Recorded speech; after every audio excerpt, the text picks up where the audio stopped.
the way back in January, the bikes arrived from the factory in Honda to Honda Racing UK, and the team sprung into action, removing all the road going parts and fitting all the race parts. And then before we embarked on 11 rounds of BSB, we went testing in Spain, and all that testing on the dyno and all that development work. We've done miles and laps and races and wins and crashes and victories, and all those miles boils down to this, the final round at Brands Hatch. And this is Beyond the Blade.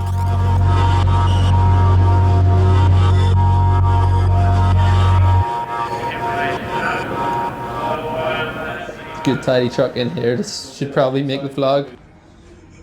So it's Saturday morning of BSB. Jack's going for the championship. Tommy's going for the championship. Oh, we're in trouble now. Yeah, look, he's got the body out. Lindsay's going to be shouting at him. Oh, he's like McGregor, isn't he? The fake McGregor.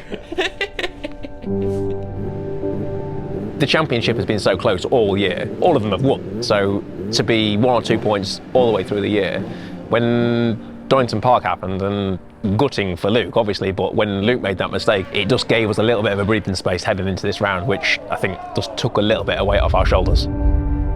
It definitely takes the pressure off, you know, because me and Luke were level at Donington. He crashed in race 1, and then I was second in race 2, so I came into here with a 21-point lead, which is way nicer than being level on points like we were in Donington. It looked like there's a bit of a conundrum going on here, James, because the rain has stopped, but it's still quite moody. There was just so many changes this weekend with weather and what tyre choice to make, and it was difficult, but luckily enough we got it right in qualifying and the race. It doesn't normally happen that it goes right for you in both circumstances.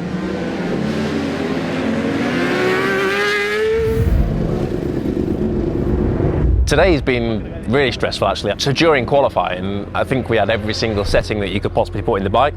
We started out with a wet bike, and then I think we slowly went through the drying process. At the moment, you should still be getting away with slicks, but it's such a gamble if it is getting heavier. Because in 5 laps, you're not going to have a chance to do anything. I don't know where to go wet front with an inter rear and then come in and change if you want. All right. He's a bit more confidence inspiring, isn't it? Put a wet front and top, sorry. I actually sacrificed maybe 6 minutes of a 15-minute qualifying session to change the front wheel. Change the front, went in the front. Look at Curry. Right, Glenn.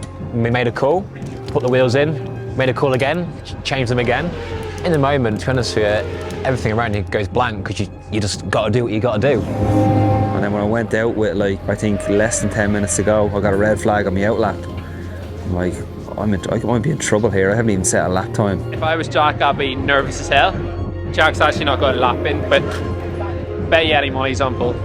Right, get ready then, boys. We've got 1 minute 30. Luckily enough, got clear track, got out at the front, had the right tyres in, and put it on pole. And my 2 championship rivals both crashed in that session, so it was a great session for me and not a good start for them. And that's sort of how today sort of kept on going, good for me and not good for them. That was good, wasn't it? Was it good? Was it good? It was very stressful. It was okay. It stressed us out a bit. Smiling with a grin. If I had hair, it'd be gone by now. You kind of have one eye on the championship and one eye on the race, and then when it comes to the race, you just focused on the race. So in that moment, we've done everything we can to make sure that bike's right for when he goes out. All right, mate. Good luck. I just had a feeling that the rain was going to come for some reason, so I just went with wets. Even I think there was only probably 4 or 5 of us that went with wet, so it wasn't the preferred choice. But looking at the radar, looking at the wind direction and the clouds above, I was like, I just have a feeling that rain's going to come. And it came, and I was literally screaming in my helmet when I rolled around after a warm-up lap, and it's just spitting heavier and heavier. I was like, them lads on slicks haven't got a chance. And then as the race went on, it just, the heavens opened.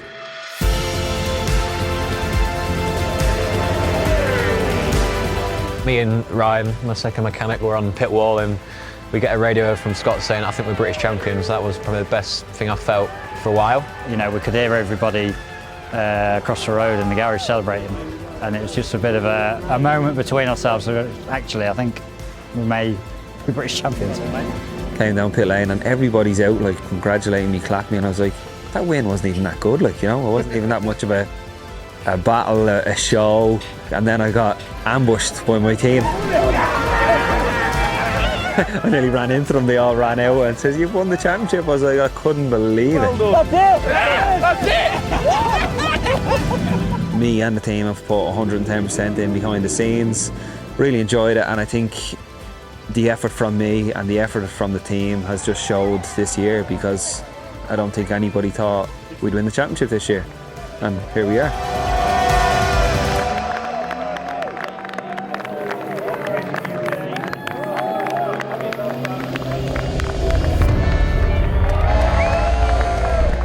Tommy was able to enjoy it. We certainly did. I hope you did at home as well. I'm not sure how much the boss could enjoy that one though. I'm glad it's all over, I'm sure. But for Tommy to go that fast, faster than he'd been all weekend, 6/10 quicker than he qualified, where did that come from? I think, you know, you've got to look at Tommy, his motivation, his drive, his passion, everything. The guys have been making a few changes to the bike as well. And, you know, Tommy knew that he had to go out there and beat Kyle. And he said it's going to take him everything, but he's going to throw everything at it. The objective was clear. We come into the weekend at a deficit. We needed to beat Cole in every race, really. Sadly, we beat him 2 out of the 3, and it was the 3rd one that hurt us. At this moment in time, you couldn't have a better wingman than Andy Irvine. He's making everyone work for him. Just look how close the two of them have been, inch perfect, utmost respect for each other, but both wanting it.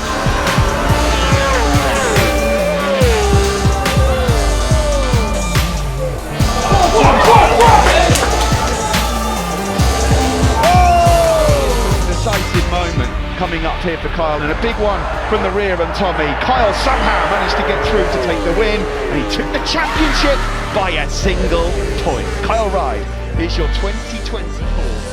Amazing. Oh my God, that was nuts, can't believe it. I cannot physically find a word to be disheartened. I can't find a word to discredit what me and Honda have done, but also what Kyle and Yamaha has done. I think on our behalf, I've got nothing but pride. Honda chucked the kitchen sink at it for me this weekend, you know, and everything that they could have given me and tried, they accommodated. So thank you to Honda for doing that. I appreciate it. I know they know that. And yeah, we've got work to do, but like I say, they certainly didn't leave no stone unturned this weekend.